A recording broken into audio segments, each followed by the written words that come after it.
Ronnie, do you want to start off by introducing yourself, especially the people that haven't been here yet? But just give Yeah, yourself. absolutely. No, I'm happy to be here. I think it's been a lot of fun listening to Andy and Adam and learning from them. And I've been fortunate to be coaching for a long time, all the way from select ball to from the young kids to high school into pro ball into the big league. So was real fortunate to be around a lot of good coaches and a lot of good mentors. And I think one of the funnest things was just all the different types of kids that I've been able to deal with over the years, and all the learning styles and different cultures that they came from. So, I say I've been a teacher, but I've been taught a lot in my experience, and it's been fun. And I love to learn. And I think this is going to be a good program for you guys. And, lastly, I've been fortunate enough to have time to write a book. So I'm proud of the feat that I accomplished. And so anyways, happy to be here. Yeah, and Ronnie, a little background. My relationship with Ronnie, met him back in 2007. He was the hitting coordinator for the Cincinnati Reds. And guys, back in 2007, it was a really pivotal year of my career. I just had a rough 2006, coming into 2007, hoping to have like a good mentor and good backbone. And Ronnie was such a huge help in getting me back on track with my hitting. So big kudos to Ronnie for that. Just Andy, you want to introduce yourself as well? You gotta unmute yourself. You gotta unmute yourself. There we go. So anyways, my name's Andy. My last name's Pierce. I am a performance expert and a master resilience trainer for the United States Army. And I spend most of my time training special forces and U.S. Rangers. So I train them how to use their brains most effectively so that they can, go and perform their jobs as best that they can. And I also have a master's degree in performance and sports psychology. So I am excited to be here and looking forward to our discussions today. And a little background. Thank you, Andy. It's awesome to have you, man. Just a little background on myself. Fortunate enough to play 11 years in the major leagues, 14 years in professional baseball, and just the mentors that I had.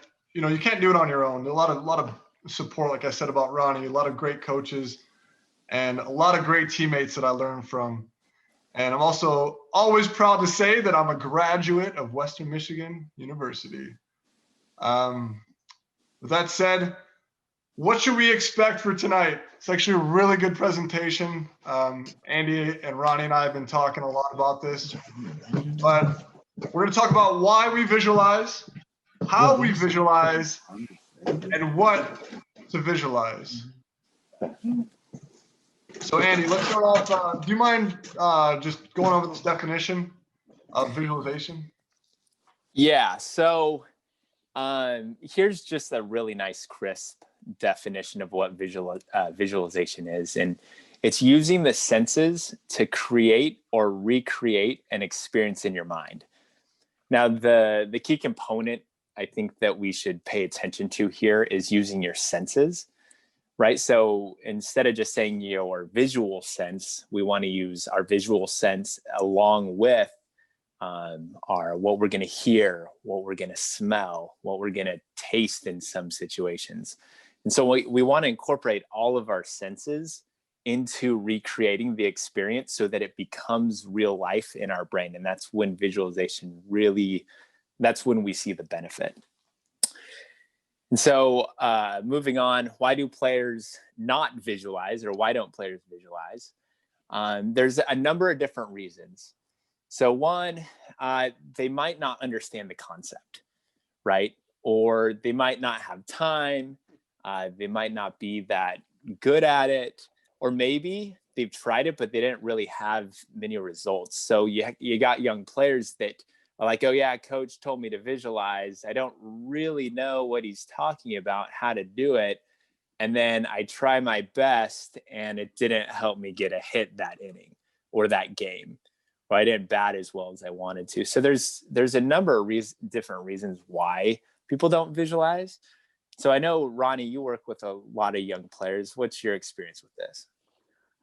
I think the biggest thing is kids aren't exposed to it as much, and because they're not exposed, like you said, they maybe don't have a really good understanding of how to do it.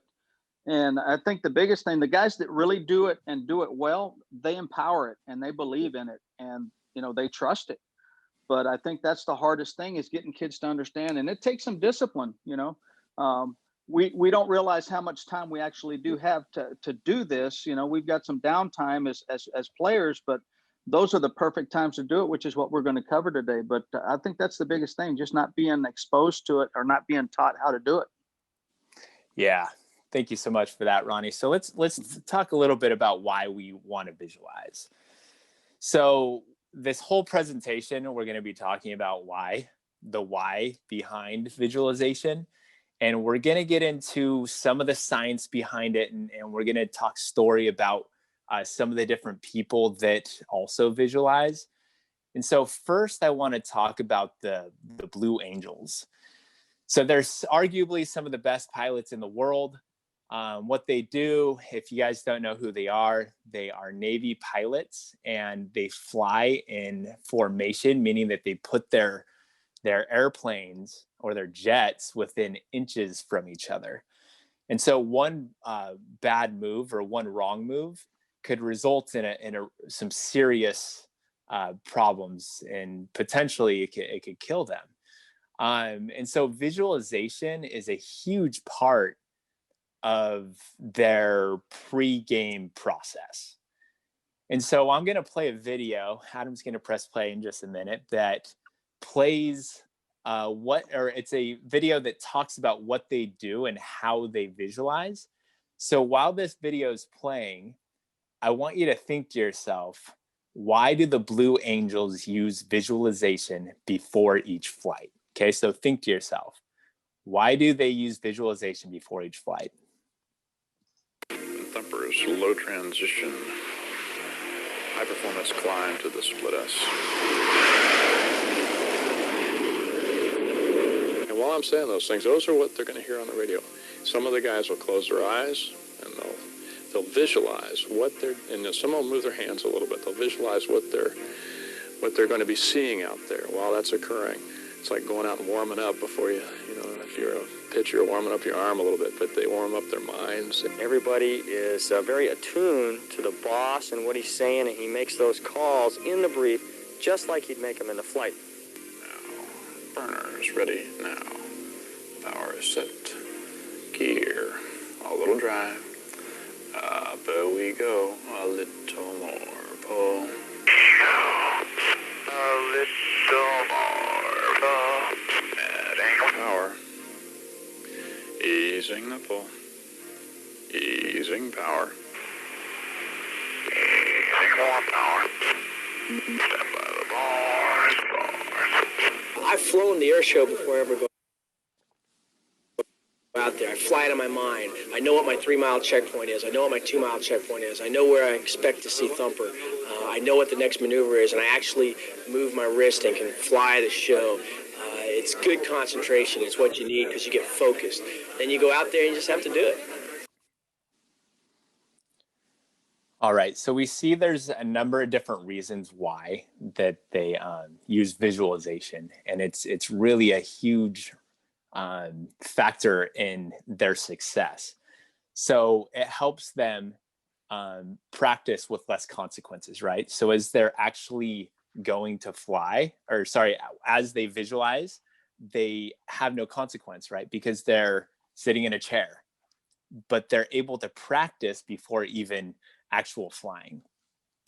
So it puts their mind to ease, right? So before their performance, it also lowers nervousness and anxiety, and it helps them prepare to fly at their best with consistency. And that right there is the key to visualization. That's one of the biggest benefits you're going to have. Again, I'll say it again. It helps you prepare to fly or play at their best with consistency. Now, this 100% applies to baseball. You're going to have the same benefits that these guys have. You're going to play with more consistency. You're going to play at your highest level. At least it is a tool to help you get to your highest level, which is fascinating, right? And so when I work with the Army, it's the same thing, right? That's why visualization is so important, is because it helps them when they're in combat situations. They visualize what the combat situation would be like, so it's not nearly as much of a surprise. And so they can then perform at their best with consistency. So moving on, let's talk a little bit about how visualization works with your thoughts. Now, this section right here, I think, is absolutely fascinating. So I had a professor in college. His name was Dr. Kinghorn. He was a neuro and biopsychologist. So this guy had 2 PhDs. He was very bright. And in fact, so he was actually one of the lead psychologists that went over to New York City right after 9/11. So this guy had some experience under his belt. He also worked with neurosurgeons. So this is something I didn't really understand, was that when people undergo brain surgery, they had a neuropsychologist there will be talking to the patient while the neurosurgeon performs the surgery. So they actually keep them awake, which I didn't realize that until he had told me. This was about maybe 12 years ago now. And so when they keep them awake, what they would do is the neurosurgeon and the neuropsychologist would get permission from the patient and ask if they could map out their brain. And the way they did this was the neurosurgeon would send a little electronic shock to the person's brain or in different areas of his brain.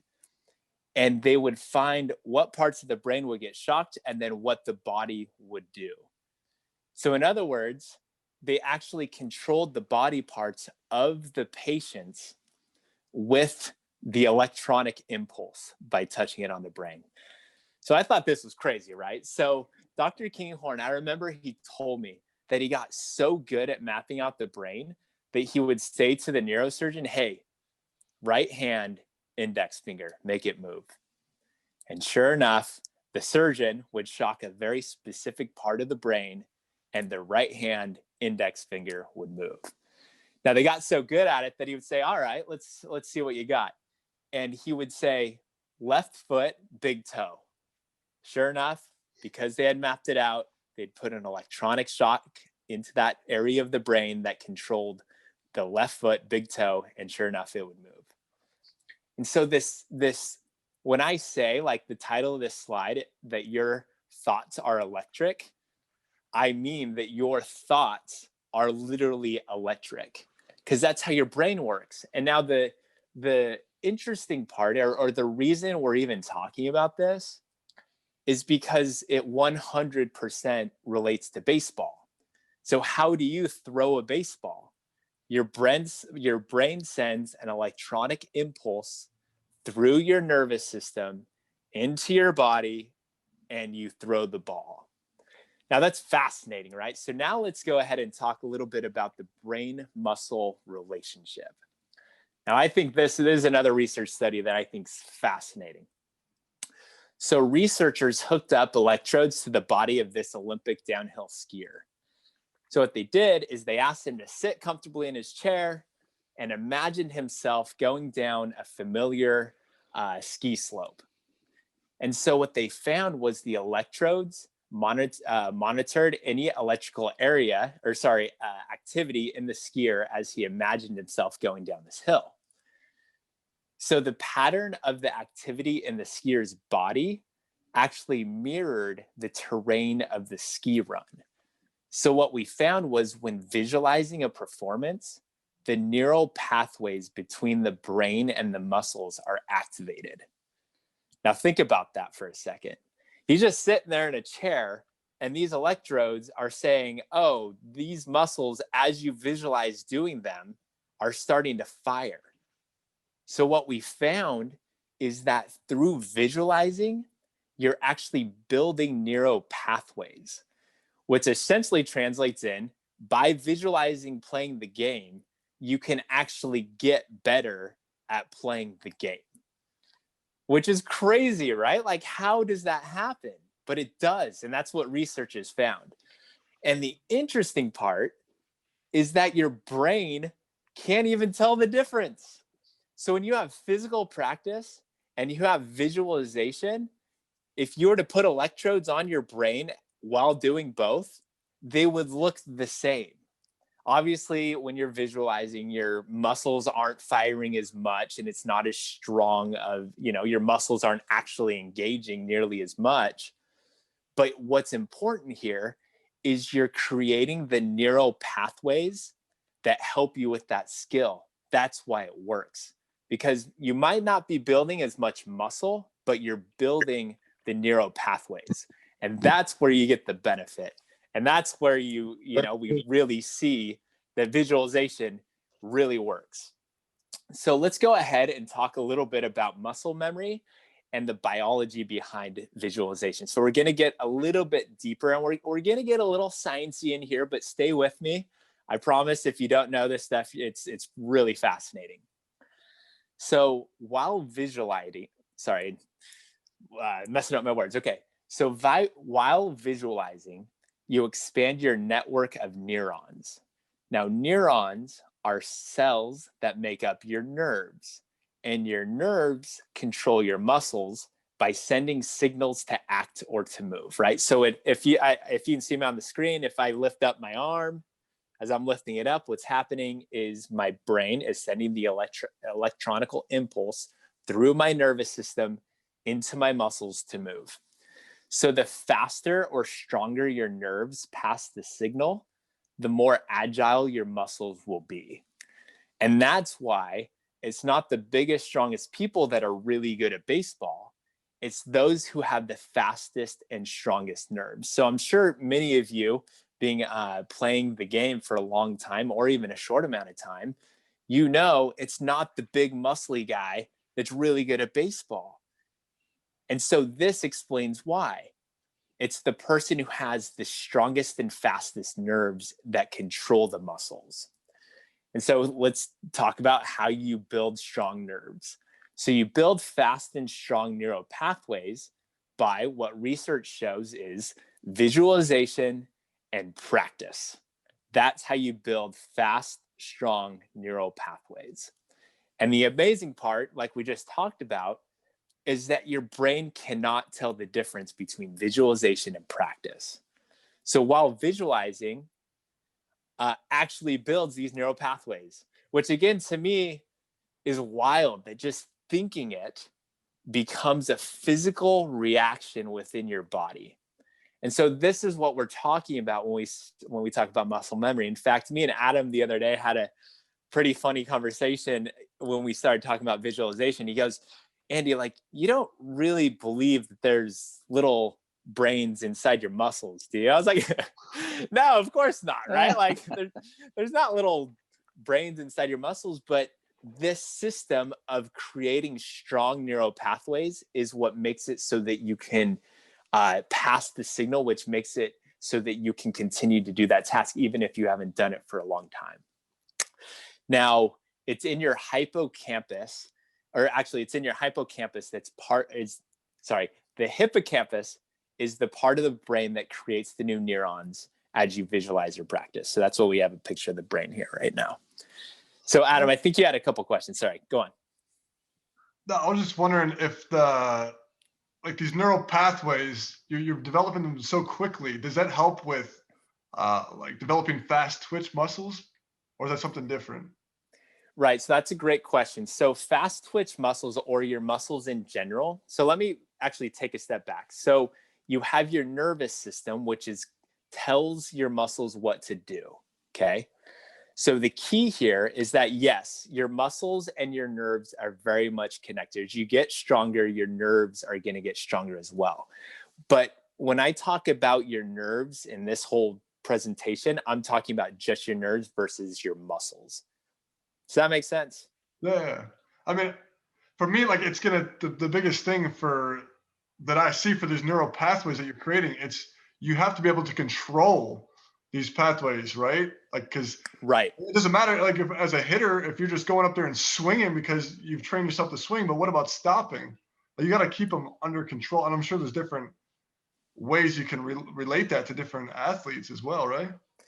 Yes. So reaction time, and that kind of made me think of reaction time, right? So what stops you from swinging the bat, right? Yes, it takes muscle, especially as you're pulling, in and out.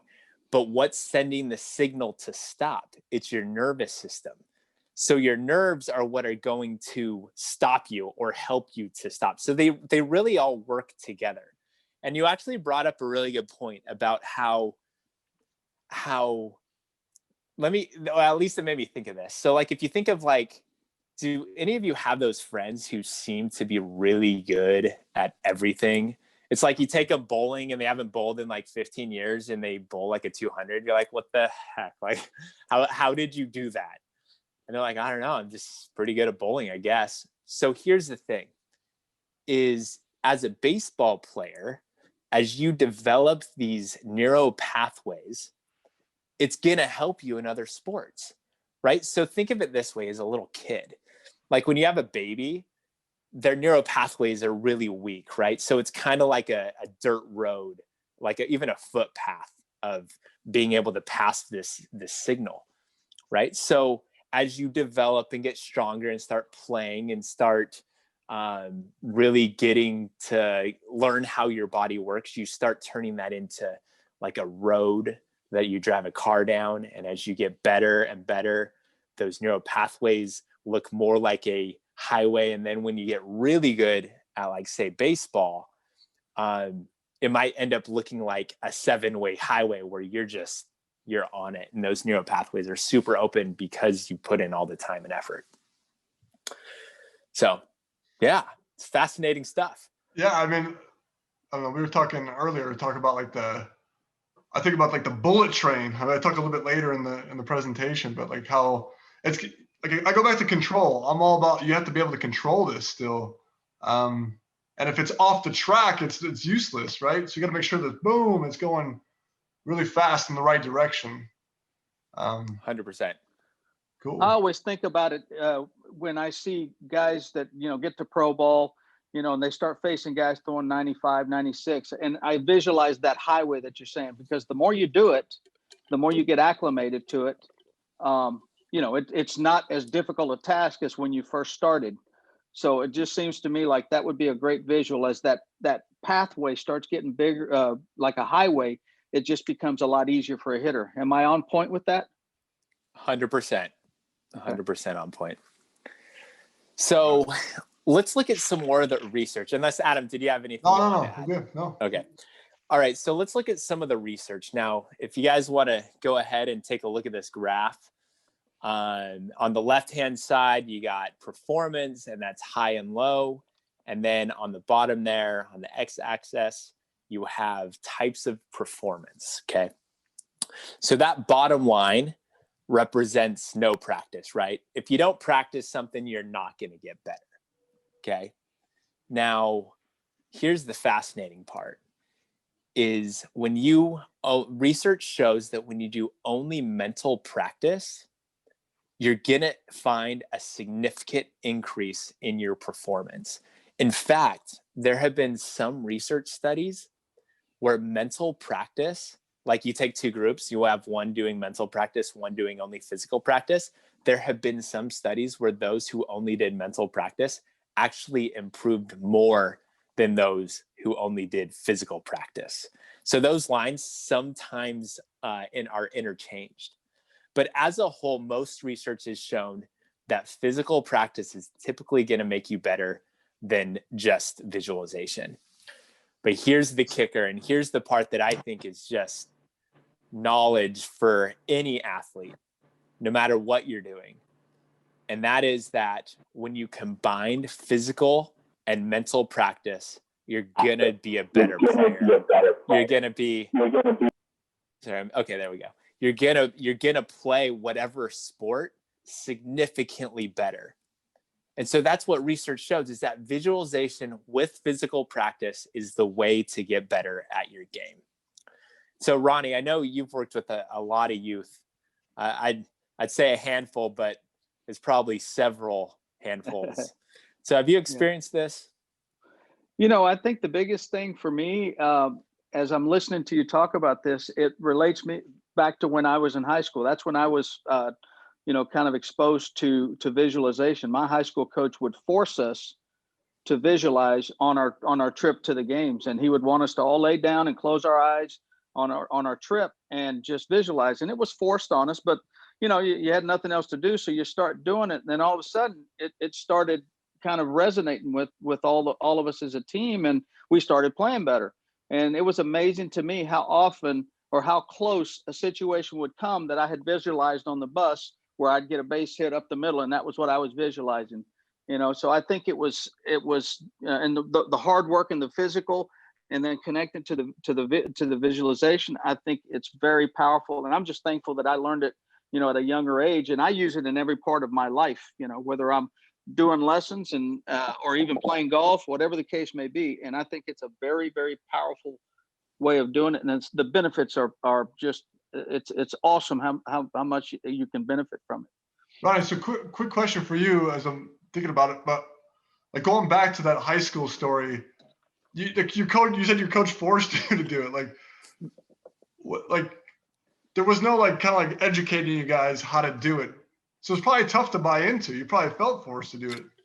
But imagine if you were educated, if you kind of said, hey, this is why we're doing it. You think that would have helped a little bit? Yeah, absolutely. And the one thing that we started doing, we would talk about it, and we'd say, hey, we're facing a right-hander tonight in our game. This guy throws fastball, curveball, change. So, why not? I'm going to visualize staying on that fastball, hitting it the other way, and I'm going to stay on a breaking ball, and, just seeing myself being successful against the different pitches. Even on the defensive side, seeing myself making a play to save a run. But yeah, if I would have been educated even more, I think it would have been even more powerful. Yeah, no question. Yeah, it's fascinating stuff. In fact, I would argue that that's an edge that you might get on your competition, right? So guys that really practice visualization and take it seriously, that is an edge that might be the thing that helps you to overcome and potentially get a win. So let's talk more about some of the benefits to visualization, okay? This is what you get out of it. So it helps with confidence, right? Especially when you're dealing with visualizing something that you haven't done before, right? You're going against a pitcher that you're nervous about, right? Visualize yourself getting a hit off him, right? So it will create confidence. It helps with technique and skill development, right? So if you have a player who is struggling with technique, well, have him go sit in the corner for 2 minutes or 2 to 5 minutes and visualize himself figuring it out in his mind, and then have him come practice it. Sometimes for some players, that's the thing they need to do. It helps with injury or coming back from injury, right? So I know this can be really difficult for some players, right? When you get hurt doing something you've done a million times, you might have a little bit of fear as to doing that thing again, right? So visualize yourself overcoming the fear and overcoming the injury. It helps with concentration, and it helps with composure. Now, I'll tell you this right now. The Army spends a lot of money on people teaching them this concept. And you know why they do it? For this right here. This is benefit right here is the difference, at least in my line of work or working with soldiers. It is the difference between sometimes life or death. And so I work with a handful of soldiers, right? That the special forces soldiers, those guys are doing really difficult things. They're clearing rooms. They're still getting deployed. Like a lot of the Army isn't getting deployed because we're not really at war anymore. But these guys are still overseas, and they need to understand how their brain works. And visualization is a powerful technique to put them in the situation before they ever actually get in the situation.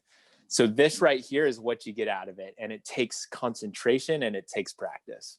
So I love visualization. In my opinion, I think you're just crazy not to implement visualization. There's so many benefits, and I loved it. You can tell I get excited about it. Oh, that's solid, Andy. Like that why we visualize, so important, and breaking it down to how our brain actually works is just all that intelligence. It's unbelievable. But let's talk about how to visualize. And I'm going to give you guys kind of an example of what I did coming up from college to the professional level to the major leagues, how I visualized. So for me, there's 4 key components of visualization. So first, I mentioned the bullet train before. That's your control, making sure you stay on the track. Yeah, you can build these neural pathways, but they got to be in control. It's got to be a vivid image that you're producing for yourself. You got to put yourself in the right perspective. And I'll talk about that in a second. And then you got to do it with time. I know Ricky he wrote in the chat box about you have to visualize the successful moment so your brain can actually like capture that, and that's so important. That's a great point, Ricky. I appreciate you adding that. But with those 4 components, I'll lead you guys into the how, right? So like before you think about time, you got to make sure that you have enough time to do it. So before practice, maybe take 10 or 15 minutes, or if you're at home, take 10 or 15 minutes. They recommend not more than 20 minutes. And I highly agree with that. You can do it before games. It's going to be a little bit quicker because you have your routine going on. So a little bit quicker, 5 to 10 minutes, and you'll feel really good. And you can do it on deck and then before a pitch. And I put the red line here because before a pitch, it's more of an internal perspective because it's really quick. And I'm going to explain that in a little bit. Let's talk about external perspective first. And this is what I did the majority of the time. I wasn't perfect because it takes a lot of work. It takes time to do this. It takes buying into it to do it. But whenever I did take the time to do it and I really concentrated on it, I was a lot better. I was more consistent, like Andy said. So let's start here. I would always start with this blimp view in my mind. I would imagine that I was down on the field and you could see how slow the game is and how quiet it is. So it's kind of neat to see the ball just float. That's where I started. And I would get closer. Now I can hear the crowd and I can hear the sounds. I can smell the smells. And now we get closer. Now I can hear the pop of the glove and I can see the spin of the ball a little bit better. And then I would go on deck. And this is external perspective is you watching yourself, right? And that's the key here. And getting as detailed and as vivid as you can. So going from, before I go to internal, Ronnie, I want to know what you got about external perspective. Yeah, my big thing, because growing up, you had one ball game a week to watch a big league game. So that center field view was always one of the things that I used for myself. So I'd visualize myself being on TV, hitting, just staying on pitches, all those kinds of things. And then I'd bring it back to myself. And like I said earlier, I would visualize myself hitting, every pitch that the guy had, fastball, curveball, changeup. A big thing that helped me as I was in high school going into college, I struggled against left-handers. So that was a biggie for me. I would see myself, facing a left-hander from our conference who was tough, and I would visualize myself staying on him and, getting a good pitch to hit and hitting him and being successful with that. Now, one thing that I've learned over the years, I wish I'd have known it earlier, was being able to take a negative image, because sometimes we get a negative image in our head. And one thing that I learned through reading books is what you can do with that negative image. You've got it in your mind. You can kind of make it small in your mind and just make it disappear. And, I've used that a lot with kids, and I think that helps them a ton. And I would even just get goofy with it and say, just make it blow up in a puff of smoke and it's gone. Now you can come back to your positive image. But like Ricky said earlier, it's just seeing yourself being consistently successful, in whatever angle works for you, and be creative with it. And I think it's very powerful. It's solid, Ronnie. Thank you. So moving from the external perspective, we'll go into the internal perspective now. And this is me being extremely detailed. And when I can lock into this, I told a story, I think it was last time we were on, but going from a 180 hitter to a 280 hitter in 2 months. I hit about 400 for 2 months, and this right here is what I was visualizing.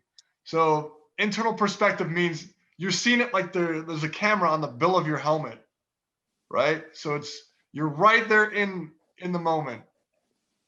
So I would visualize this ring of fire out in front of home plate.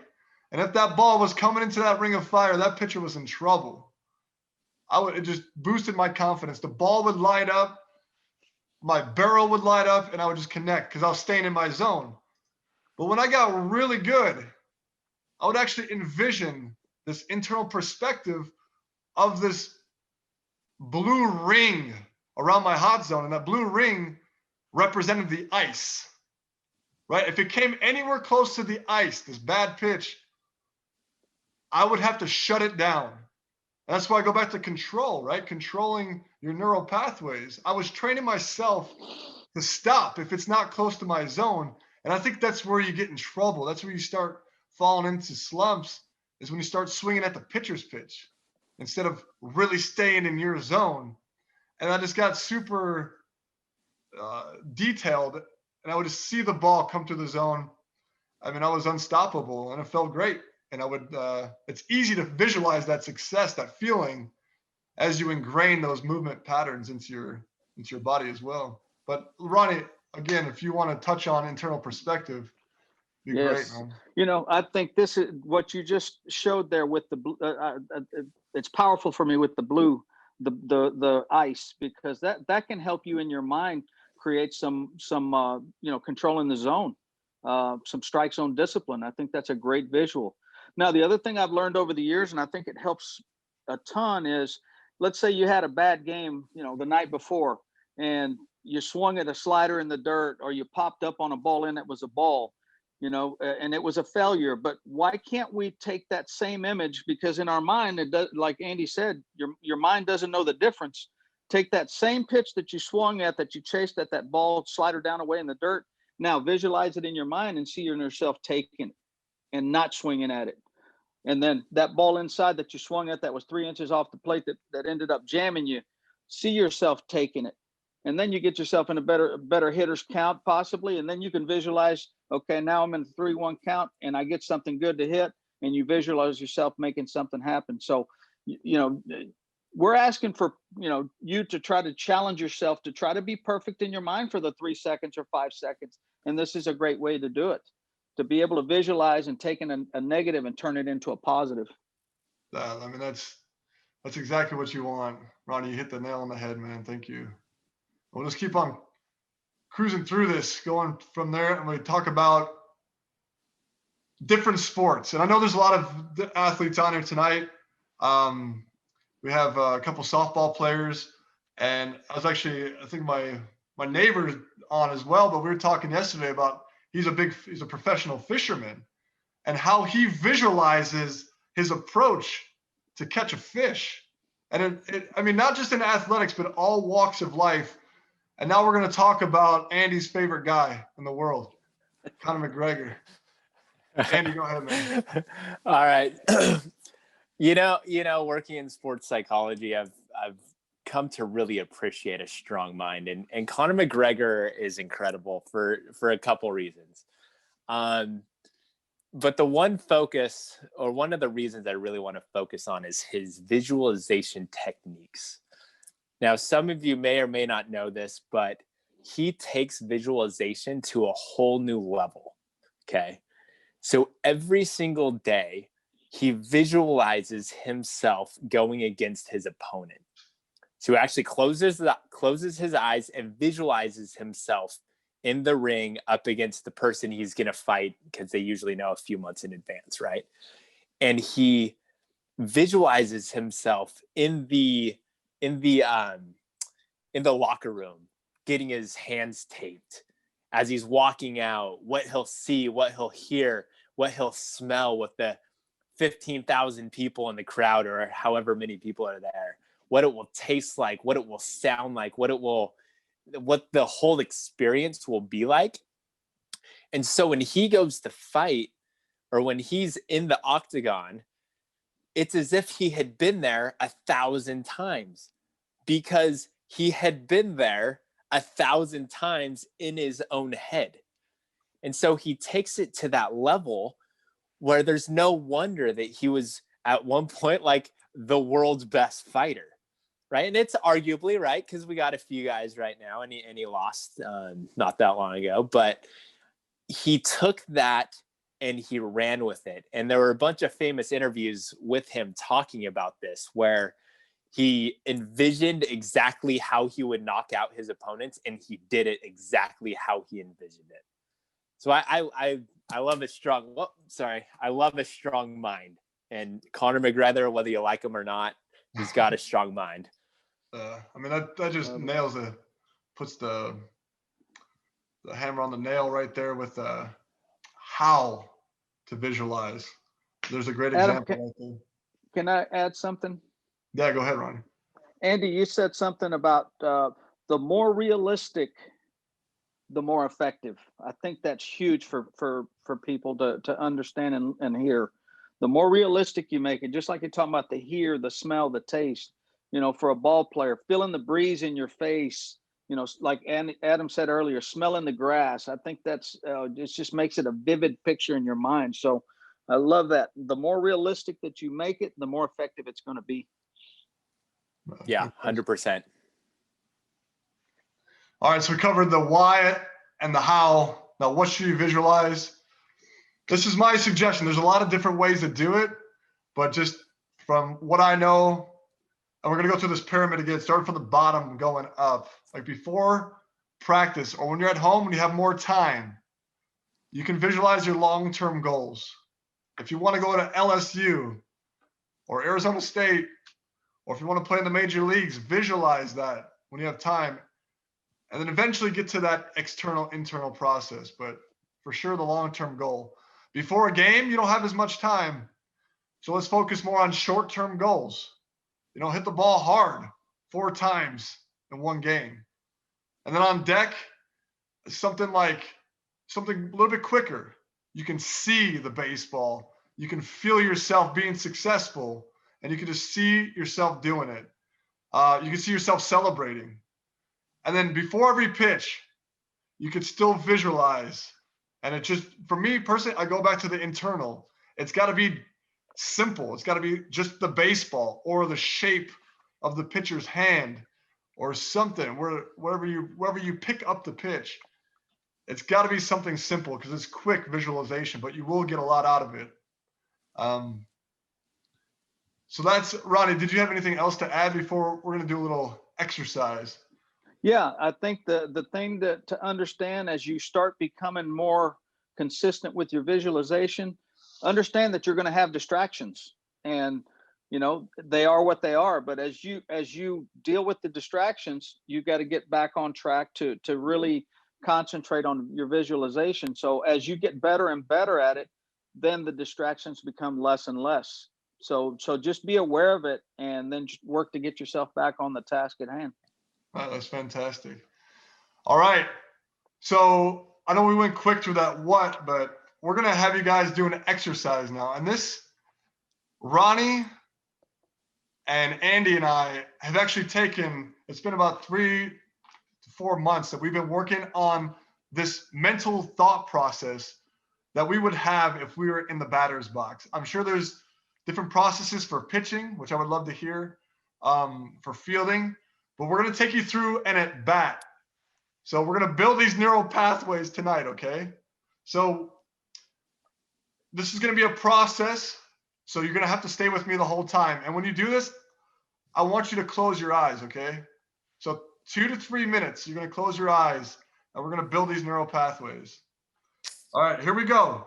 So close your eyes. I'm watching all of you. So, all right, so you're leading off the inning early in the game, and you're facing a right-handed pitcher. Standing outside your batter's box, do something to get yourself back to the present moment. So you can fix your batting gloves, or you can look at the label of your bat. Now visualize your approach. What does the pitch look like out of the pitcher's hand? And how will you set the tone for the inning? Now, before stepping into your batter's box, when I say ready, you'll take one breath with your eyes closed. So you're going to breathe in for 4 seconds. You're going to fill your stomach with air. And then you'll breathe and push the air out with your stomach for 4 seconds. Okay, ready? Breathe in. 2, 3, 4. Breathe out. 2, 3, 4. All right, with your eyes still closed, pay attention to your detailed image of success. How does it feel to connect with the ball and set the tone for the inning? All right, step into your batter's box, get into your stance. Make sure you keep your body loose and stay relaxed. Now, repeat a simple word or phrase that keeps you focused on the task at hand. So something like see the ball, see the spin, or attack the pitch, something to focus on the task. All right, pay attention to that focus word or phrase and be relaxed. Now, regardless of self-doubt, it's your responsibility to accept negative thoughts and to trust your focus. Now, look at the right-handed pitcher, envision where the pitcher's release point will be, and pay attention to your focus word. All right, here comes the windup and the pitch. It's in your ring of fire.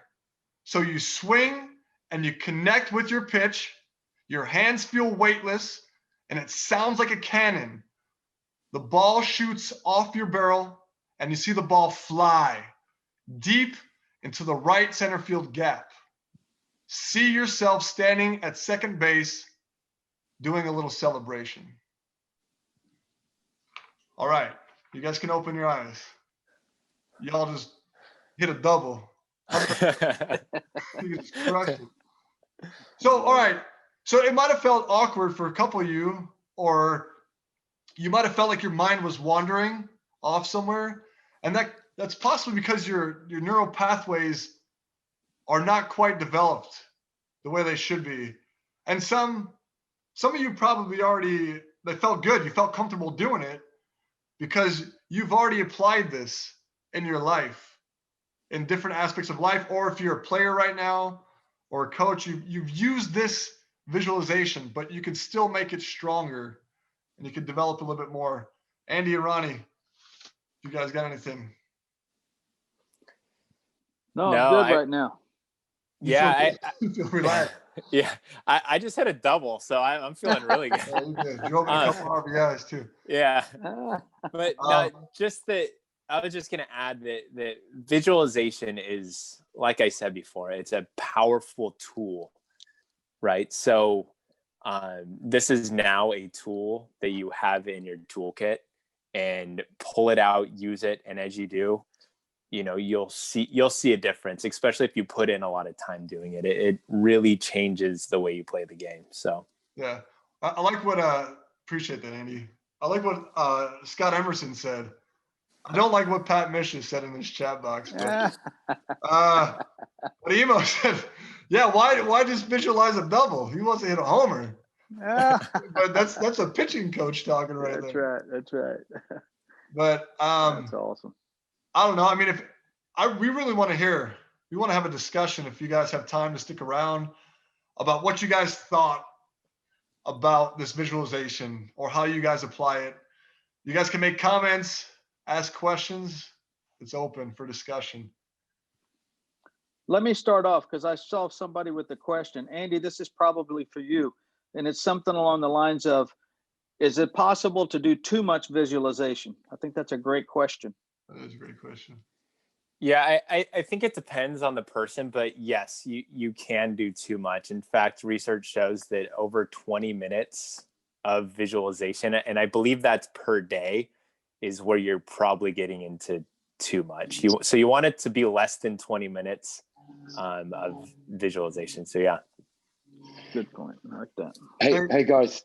Yeah, go Ricky. Yeah, go ahead.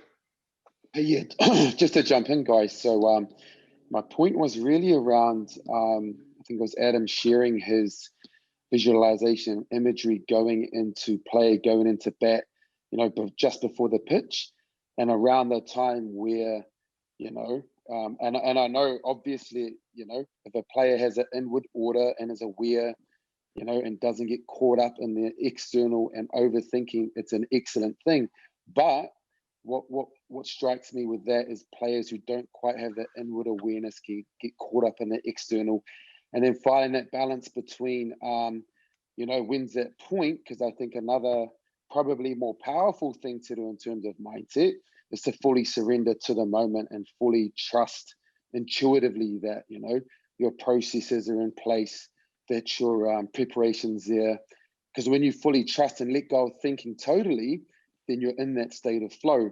Whereas visualization is more of a tool, perhaps, to create a certain image and way of thinking and feeling. But that, to me, isn't, if you go deeper into that flow fully, you're in that place where your Michael Jordan plays, or, where the best athletes are comfortable with the unknown. So as a sort of perspective, visualization is still in that field of the known, although it's very powerful and deep and an excellent tool. I just think it's always we've got to think of the balance between, are we fully surrendering to the moment and the power of the unknown and flow and so on. So that's kind of where I was coming from. And yeah.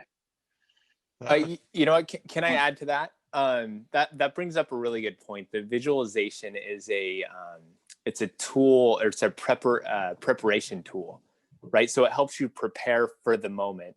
And I like that you brought up flow, because if you are trying to visualize, it could potentially take you out of flow. So to stay in flow, which can be difficult, especially when you start recognizing when you're in flow, it sometimes will take you out, is think of this visualization as a preparation tool to help you get into flow or performing at your best. So that's a good point. I'm glad you brought that up. But is that why there's like a negative, or people are don't really buy into visualization sometimes, Ricky, you think? Because they're afraid that it's going to take them out? Is there a way to balance it? Is there a system? Yeah, what's interesting, mate, is Gary Vee strikes me. If you guys know Gary Vee, the entrepreneur, he strikes me when you say that, because to me, he's a guy who naturally probably lives in quite a state of flow when you look at his energy. And he says himself, he's but scared to meditate, scared to visualize, because he might be taken out of the energy that he's in, or he's in such a good place. So he actually says that. I don't think he's ever tried any of this. I don't know. For me, most players I work with, it's mostly more around the unknown. It's not, it's not valued a lot in terms of the rugby environments, professional environments I work with. That's probably the biggest thing for me, as you guys mentioned. It's just not given enough weight. It's not really, understood well enough. The benefits aren't understood well enough. Players aren't introduced to a young age. To me, that's probably more of the factor. Whereas I think an athlete who accesses that flow state, I don't think there's many athletes that do that consistently. To be honest, I think visualization and imagery for them will be very natural, because they probably naturally have more of a positive, thinking and feeling inward state. So they really use that as a tool quite easily, I would think, if that makes sense. It's more, I know, with players, for example, who I've worked with, trying to visualize a certain player who I work one-on-one, but when I talk to them, we look and they have some really kind of deep emotional negative patterns that pretty much, until they address that, there's no way they're going to visualize effectively, right? Because their inner sense and deep feeling is not there. So, my approach with them is more of therapy around, let's unlock this and understand maybe, things that happened earlier in your career or in your life that are really affecting you and causing blockages in your ability to play. So does that kind of make sense? I know I can, with mindset, I sort of bring the big picture in, because it's all interconnected, as I'm sure you guys are aware. Yeah. It makes me think about going back to Conor McGregor, how like he seems like he does it all the time. Like he can't get enough of it. But yeah, Todd, you wrote in the comment box that he works directly with Tony Robbins. And we all know Tony Robbins, the the motivational and inspirational individual. Now, what happens if you had eyes kind of looking out for you saying, hey, you don't need that much, kind of back off? Or, you know, when you work with somebody, like almost like the mentor, how important it is to have that other set of eyes on you. That's what I always use my hitting coaches for. There were another set of eyes of how my mechanics were working or how my approach was. And I feel like, I mean, I'm just throwing it out there. Maybe that's what Conor McGregor kind of does, uses a mentor as another set of eyes to kind of guide him through it. I think, Adam, I think that's really important, Adam, with that, what you just said, because, you know, kids that I deal with, I like to ask questions. I want to know, I want them to talk about what they're going through, and they'll normally say it if they're getting too deep into it, you know, and that's, you know, again, the other set of eyes, and they may not be able to be aware of it just because they're in that state of where they're at. But us as mentors, as coaches, we can bring them back and say, okay, like you said, maybe that's too much for you. Maybe we need to back off and go in this direction. So, you know, just having somebody to hold you accountable, like we talked about. I would also touch on, Adam, that Conor McGregor is an excellent case study and example, because, you know, if we go a little bit deeper into imagery and visualization, you know, it's defining who you are as a person. It's defining your beliefs of who you are, your values, you know, and then on top of that is the specific detail around gameplay and execution. So if we take Conor McGregor, for example, he believed 10 years before becoming a double champ that he was the best. He was already a double champ. So he says this all in documentaries. So he embodied a vision and lived it and breathed it, you know, when he was on that benefit and he was a nobody and lived with his mother. You know, but that's the power of bringing a vision into the moment and into that stillness and meditating. You know, when you take it a little bit deeper, if you think and feel you're the best and you're a world champ and you're the greatest, like many athletes do, many of the great athletes use visualization in a sense of embodying a vision of who they are as a person, and everything else, to me, comes the cream on the top. The cream on the top, you know, like visualizing your specific performance is internally as part of your internal dialogue. It's just a part of it, you know. It's just like a part of the wave or whatever. But the real momentum comes from embodying, living, and breathing that vision, because then you can start to manifest your reality, right? And if we look at manifestation, that's really what imagery is essentially. And you know, you start to attract opportunities. You start to attract positive. You've got a natural abundance of energy because there's no friction in your thinking. You know, and Conor McGregor, he says himself, he doesn't have one limiting belief that comes up, and if it does, he'd let it pass by for 10 years. So he built incredible momentum, you know, and manifested. And he says himself, he pictured and manifested, you know, that moment when he held the 2 belts up. So, you know, there's always that perspective too to think about.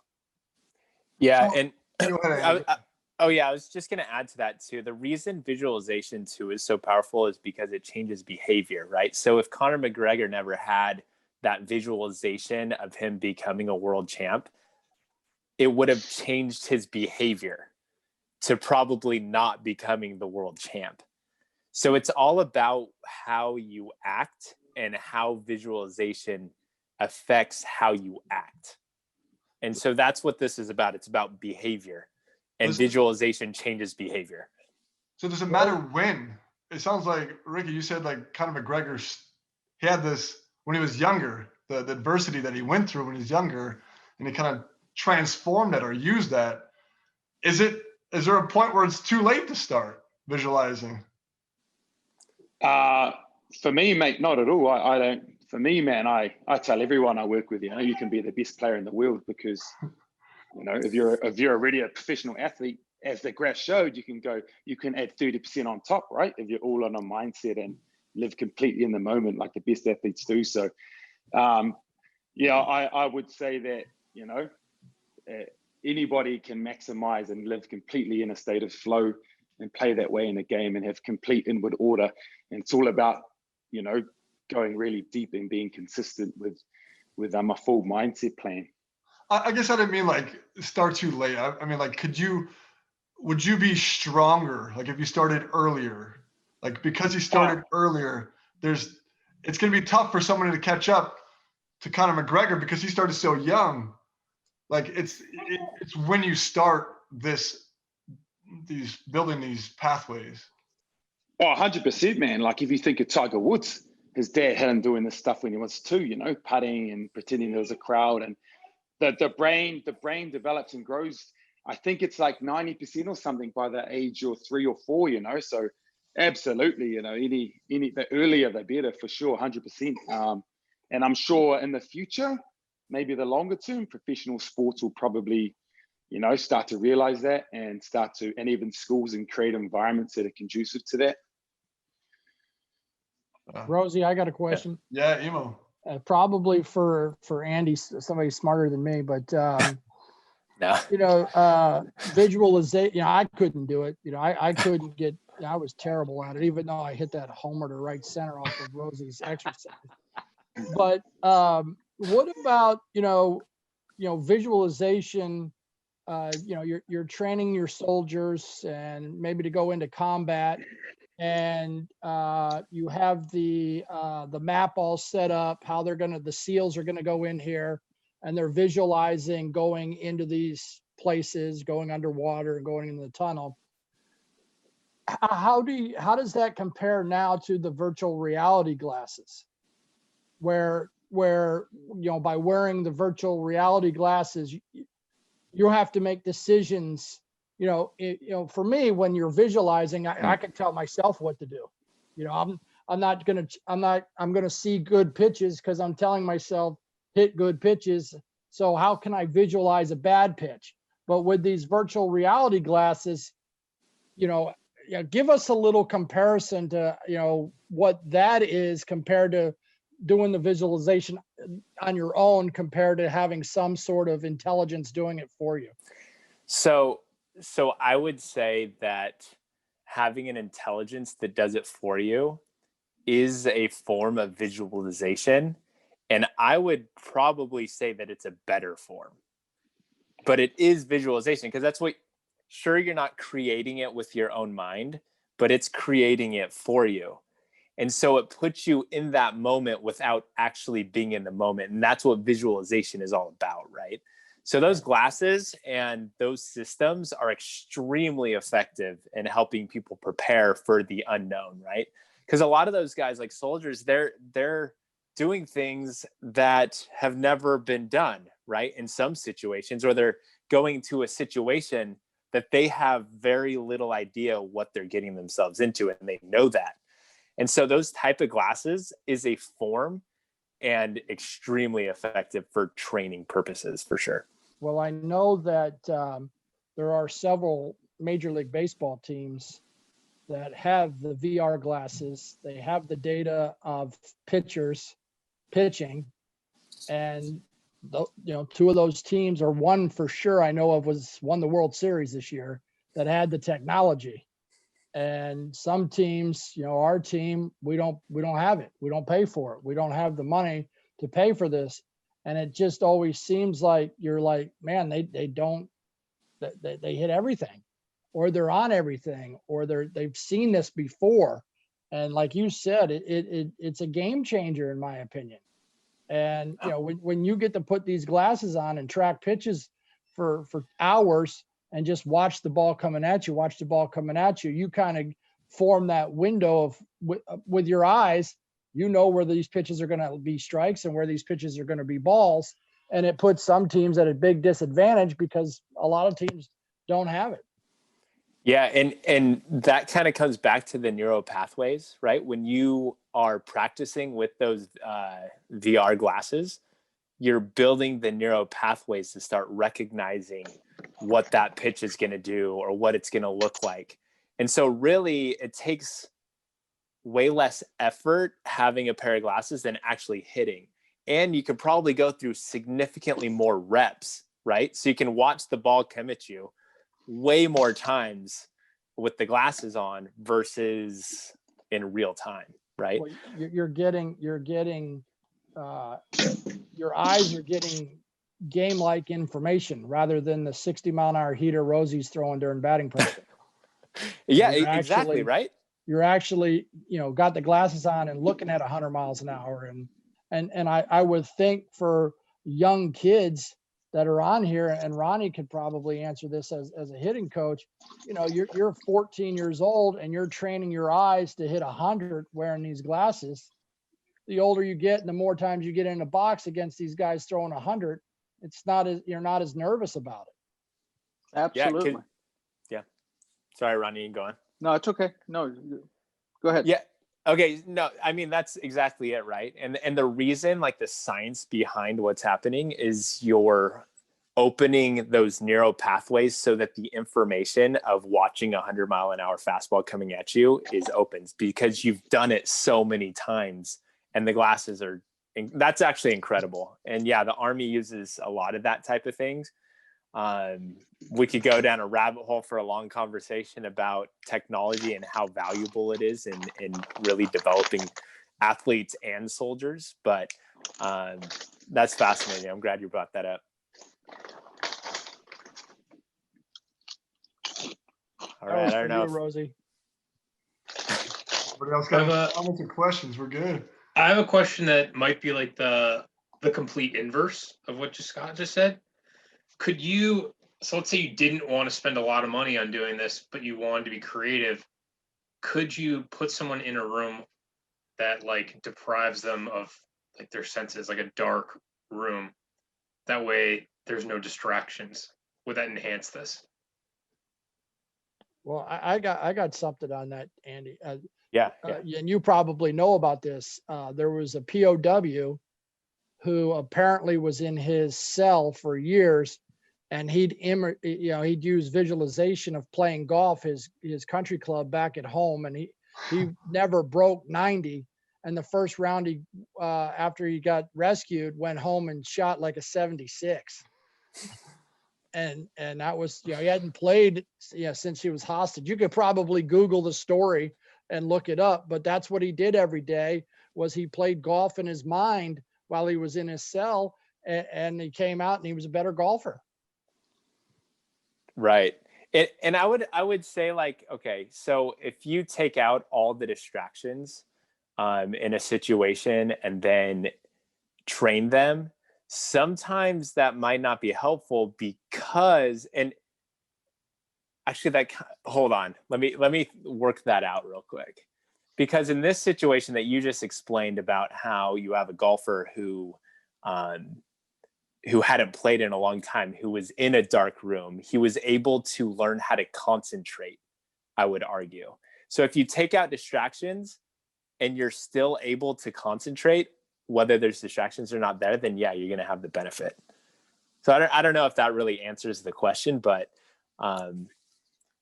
I guess I haven't seen any research, and I'm not really sure on whether taking out distractions is usually helpful or harmful as far as like training purposes. But yeah, I mean, I guess I was just thinking, so I live in New York, so we have all sorts of weird things available to us. So there's have you ever heard of like sensory deprivation tanks? So I was thinking, like, is that something where you could really take advantage of something like this? Yeah, possibly. I mean, it'd be fun to try, right? So yeah, no, I'd love to try. I'm just curious if there's any backing of the idea. Yeah, I personally, I don't know any research on it, but okay. Yeah, I can find out though. I'll do some research on it. Let me write that down. There's a company called Oculo. I'm not sure if you guys have seen that before, but they practice. They do a lot of soccer practice. I see. You see it on LinkedIn, whatever. But they also do. They're starting with baseball though. They practice in like low light, like hardly any light. It's kind of dark, and there's like a little circle where the ball comes out of. So like that deprivation of light, they say that they've tested it and it's improved. So I would think like visualization, if you kind of take the senses out of it or the distractions out of it, it would be just as beneficial. But for me, yeah, that makes sense. My question is, how do we get players to buy into it? Like, how do you, if they haven't done it too much? I wonder if anybody's got thought on that. How do you set up a program for them or encourage them to do it? That's what I thought. I would say, mate, on that, I would say that a good lead-in would be meditation, because meditation and mindfulness has more of a in society in general is a little bit more understanding. It's becoming a bit more common. People have, download apps, have a bit more access. And that's always my starting point for visualization, is through just bringing your attention to breathing and senses in a body, meditate for 5 to 10 minutes, get very still. And then the noise isn't so much there. So naturally you can start to allow that visualization to flow and your intentions, and build that picture from a place of stillness. And the advantage of that is, and this is a huge thing that is overlooked in visualization, is kind of misunderstood, is that a lot of us, we tend to visualize from the past to the future. So our past ideas, behaviors, habits, and beliefs, which generally are limited in some way, shape, or form for most people. Whereas if you bring that into a place of stillness, when your mind subsides and you're just in touch with your sort of awareness and inner body, then you can start to manifest and create a vision from that more limitless place of the moment, or limitless possibilities. So for me, that's really a huge shift in how visualization can work, because then you can, like Conor McGregor did, you can create your reality, right? You can start to create new ways of thinking and feeling. And if they're the deepest and most primary within your consciousness, then you're going to manifest that reality. You're not going to be pulled into the past behaviors and limiting beliefs, which for me, honestly, most athletes who go to visualize and don't do it, it's because they haven't addressed their limiting beliefs and, past behaviors and attitudes and that momentum. So that self-awareness is a huge unlock towards that. And then also meditating and creating more awareness as an athlete. So I call them the building blocks of mindset, self-inquiry and awareness. And without that, anything really else for me on the surface, any other tool, you can't really fully, step into, and it's not fully transformative, as you're probably likely to be pulled into those limiting and past behaviors and beliefs. So there's a couple of windows for me that I use with my clients: meditation and self-inquiry for sure. Because as soon as you understand yourself more, you can let go of that and look at creating new ways of, visualizing. And when you learn to meditate and contact your awareness, you can shift your energy to being. And from that place, it's very natural to visualize. So I think visualization without those two things is always going to be limited, really, and not fully transformative. So that's just my take on it. I mean, I've been a part of a few teams where it's mandatory to go do like a session of meditation or mental preparation. So the whole team's in there, whatever, there's 40 guys in there. And by the third session, there's 5. Yeah. Like the retention of holding them, like making, like, I mean, that's pretty significant that they won't come back for more because they weren't successful. Do you know why that is, though? Most people do not meditate properly. 95% in society, there's a huge misconception. We look at it as, we step into it like, I want to achieve this. I want to be still. I need to sit there like some sort of Buddha. And that's just creating another idea that attaches to your egoic consciousness, which is limitation. So you're never, ever going to achieve that. And you miss the whole point that meditation is about, learning. It's more about the inquiry. When you start it, it's more about the inquiry into what's wrong. Where's my fears and anxieties and your limiting beliefs, and understanding yourself. Because the misconception to create another idea to project to is always that almost causes more friction and more reaction to kind of your limiting egoic thoughts and beliefs. So, and that's what it is with meditation. It's done completely wrong in society. We don't understand that it's much more about understanding your limitations and the false, because when you do that, you naturally open up a space of awareness and a space of, that allows you to go into that stillness. Whereas usually we just create more friction by creating a misconception about, as human beings, we always want something, right? I'm only going to do this to get that, or I'm only going to meditate because I want to become more calm. And as soon as you step into that desire, you're already there as a thinker, and you never actually meditate. And that's a huge thing, man, that 95% don't meditate properly. And that's why That's why that would happen. And the other thing is, most athletes and most people have a fixed mindset. They have fixed mindset tendencies. Try and overcome that with some people is like trying to walk into a tsunami. You know, a lot of people, you're not going to win. There's too much momentum and inertia there. So it's those sort of players that maybe, you know, if they're affecting the team culture, you let go and you build your culture around that growth mindset, you know, around people that put the team first and buy into that vision and so on. So obviously there's a lot of dynamics when you get into it. But my point is that meditation is completely misunderstood in Western society, like ridiculously. I like what Tommy says here. Rosie. Yeah, go ahead. Being in the coaching world in the professional coaching world for 20 years, the mistake is too many numbers. You know, instead of having 40 people in one group, you should have had 5 people in 8 groups. Right. That's a great point. Because when you start to understand coaching and players, there's probably 50 people on this webinar or so tonight or whatever. And there's going to be more questions when we turn this off than there are going on now, because that's just the way it is. Every camp I go to, you got any questions? You got a major league pitching coach sitting here, you got any questions? And all of a sudden there's like one question. And I say, hey, here's my email if you got any questions. And then by the time I get to the car, I got 50 questions because people don't want to do it in large groups. When I coached in AAA and you were on the team, I used to read a chapter of the mental ABCs of pitching before every series.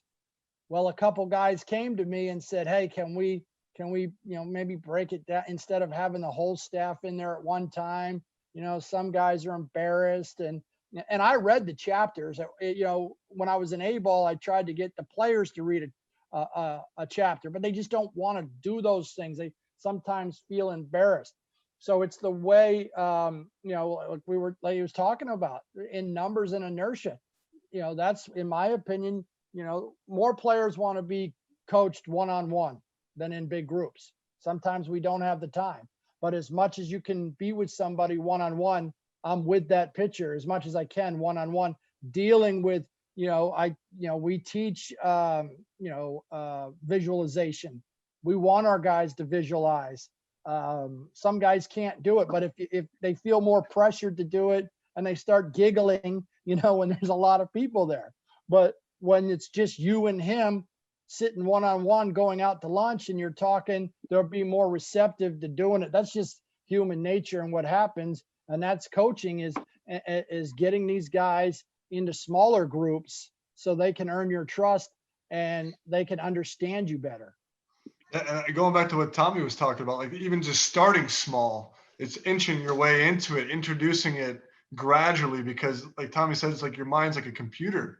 Like you need to understand how to program it so you can't just rush right into it, and you can't do it with a lot of people. So Emo, that's very solid, man.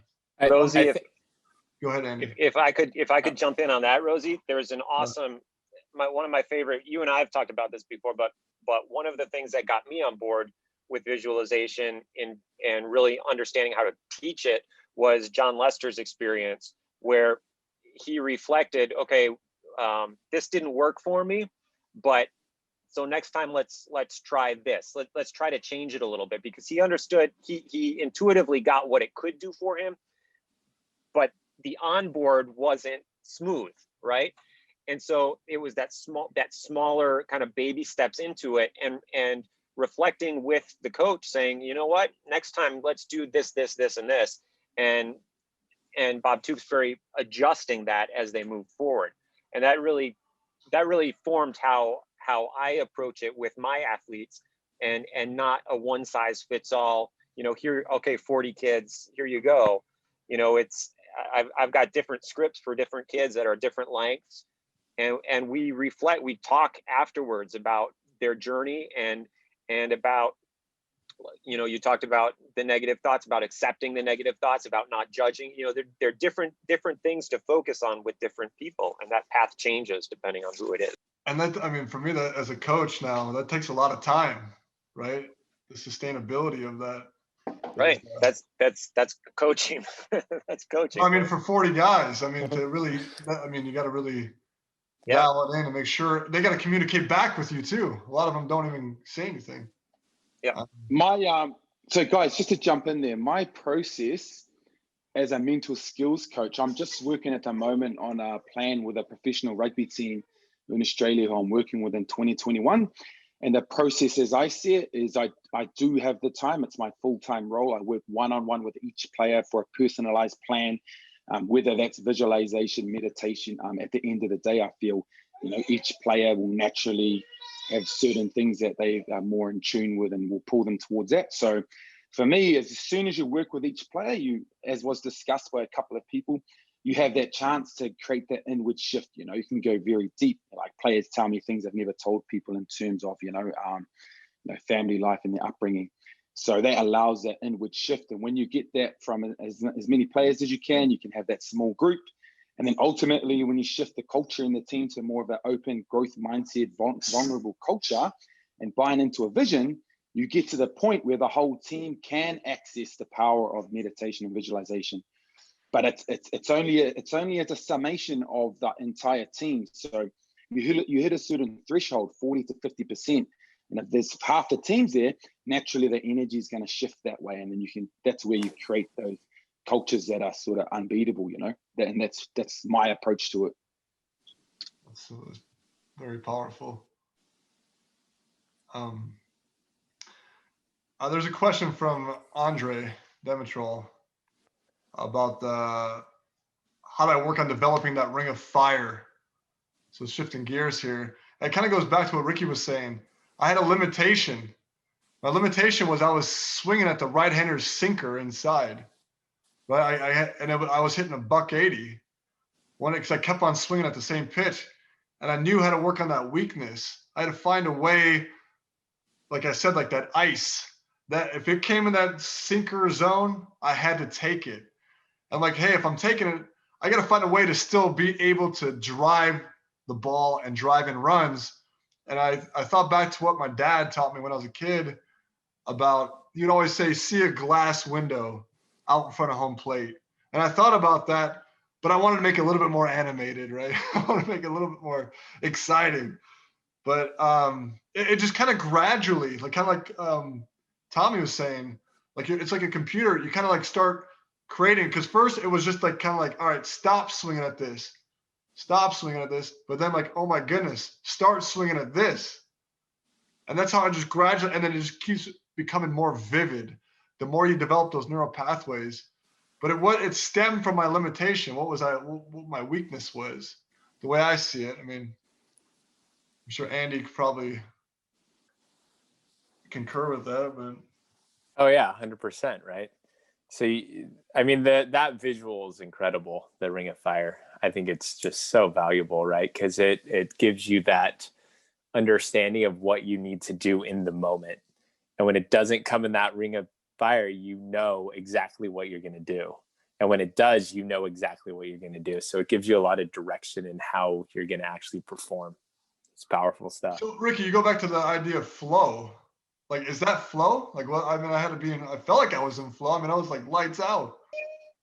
But I would say so, man. I would say, a metaphor is an excellent way to quieten the mind a bit as well, because it's not so much analytical thinking, it's more of the action based. I would say flow. Yeah, flow to me is when you're just in that place of awareness. It's effortless, it's ease. The mind's quite quiet, and you obviously can use thinking, but it comes out of a place of intuition and instinct, right? And I loved your that Ring of Fire as well. I thought that was excellent. It was outstanding because it kind of puts you into that flow almost, because it almost like it gives you the sense that you're living in a certain metaphorical world almost, man. Yeah. It's quite cool.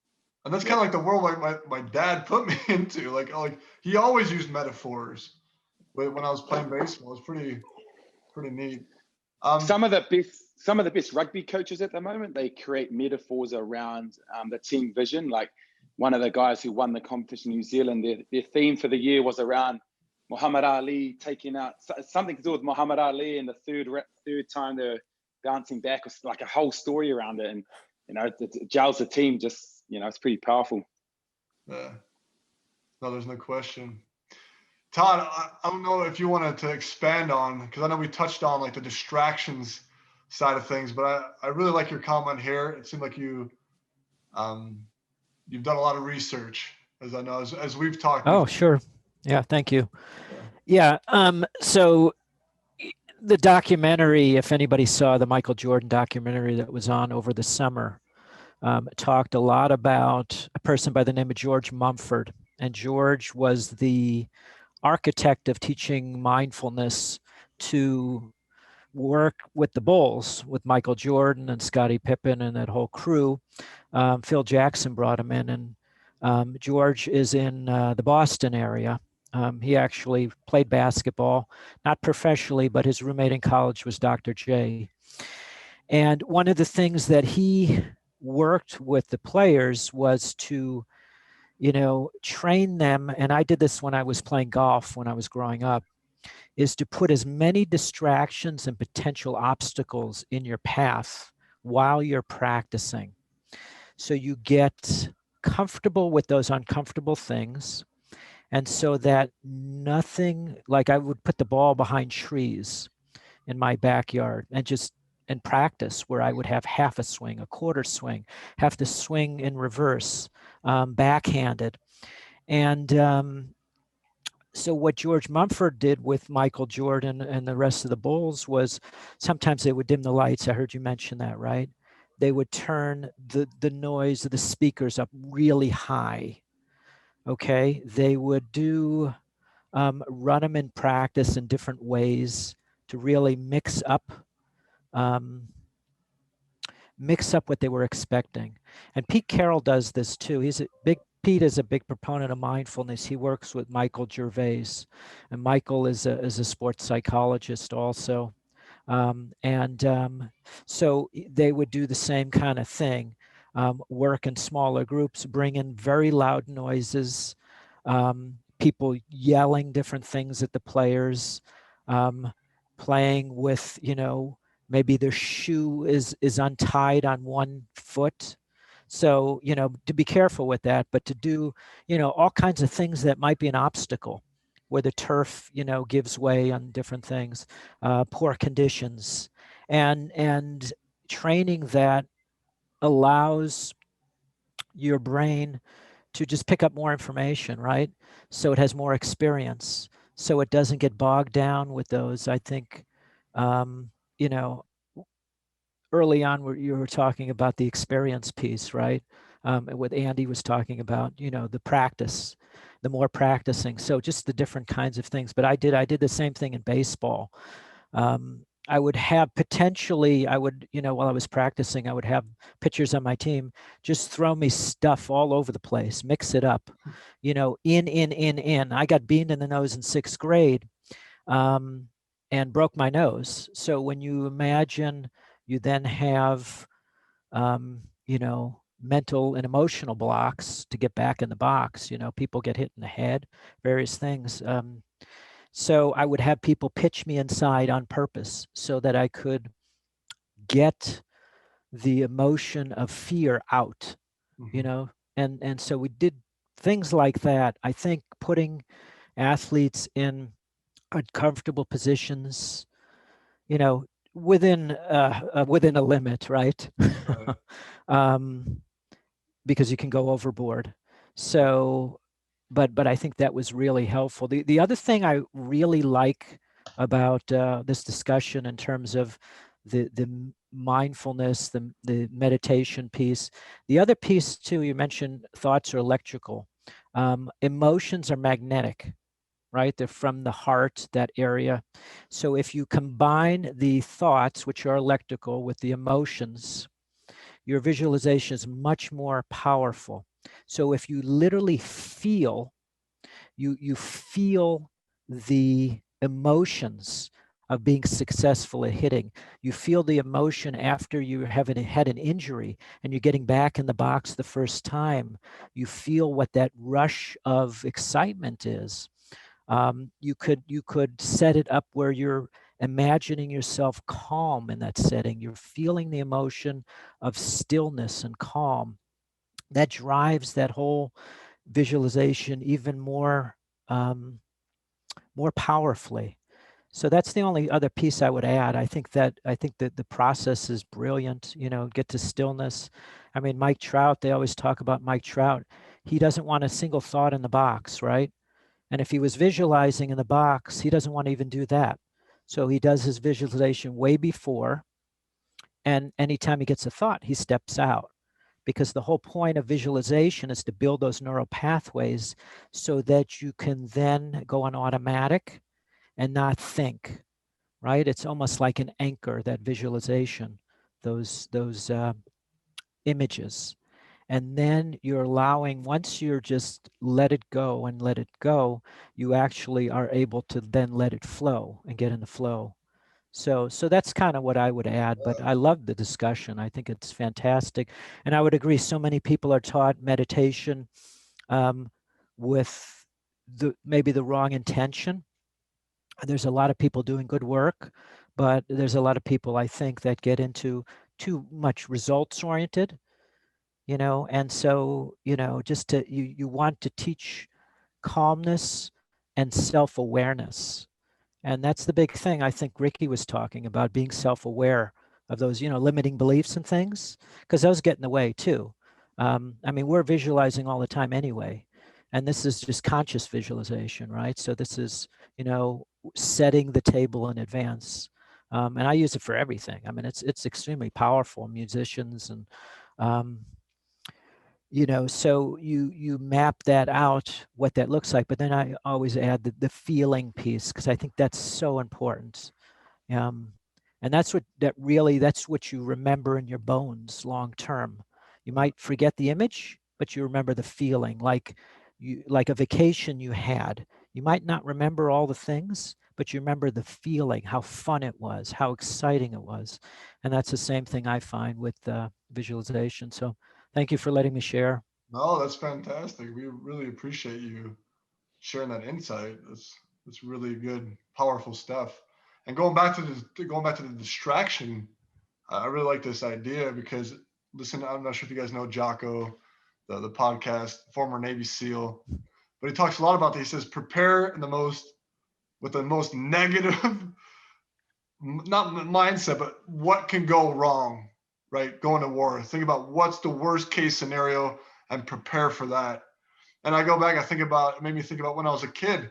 I would bounce balls off the wall. I would put like little obstacles in the way to create bad hops for myself when I was like 10, 12 years old.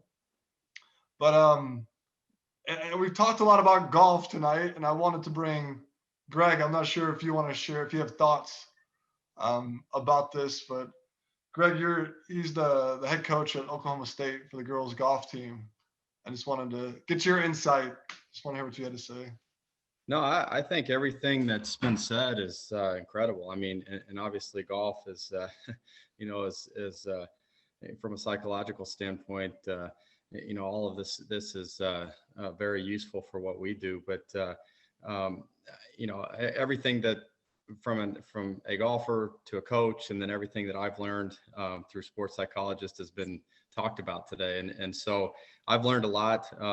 I've also, it's confirmed a lot, of the things that we do and talk about with our team. And I will say that, one thing that we do and kind of go back 2 weeks from, when we were talking about goals, is we tie in our goals with some of this stuff. And as I sent you that goals form that we use, and one of the parts that we have in there is we want them to write out, I can visualize, and have them write out what they can visualize. And then also, as Todd just alluded to, we have in there that I can feel, or what does it feel like, with all of that. And then I believe, what it is that you believe with what you're doing. So all of this is great stuff. And so I do think that when it comes to visualization, I think there's a component to it with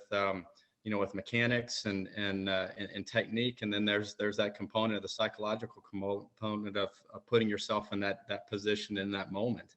And I think about that probably the two moments that in baseball that I come to my mind, big moments are, Joe Carter and David Freese in the World Series. But I'm sure that they put themselves in that position hundreds of times before they actually got there to pull that off. And so, so I haven't been there and done that as a coach and a player. I mean, I can confirm that all of this stuff is legit and is super important to, where athletes go and how they compete. No, Greg, thank you so much. That is everybody that participated. I know there's forget who said it, but there's a ton of thoughts out there. And I just know it's getting a little bit later. Andy, I'm not sure, or Ronnie, if you guys want to wrap it up, but if you have your final thoughts, and we can sign off. Yeah, no, I think we're good. Everything was good. Really good insight from a lot of people and a lot more elaborate discussions than I anticipated. That's awesome. Yeah. It's been a lot of fun just to listen to everybody and just to have their input. Thank you.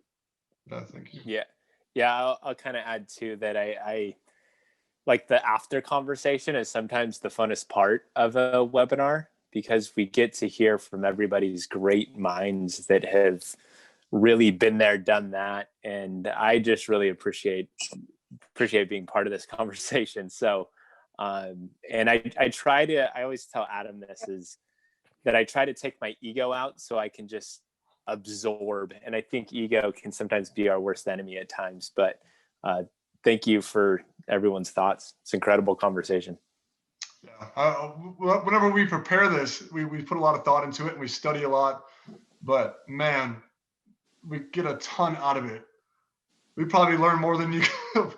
we definitely want to teach and share our experiences, but you guys are brilliant and it's awesome. And we appreciate the support. You guys always showing up. But with that said, you guys have a good evening and thank you so much for being on. Thanks, y'all. Thank you.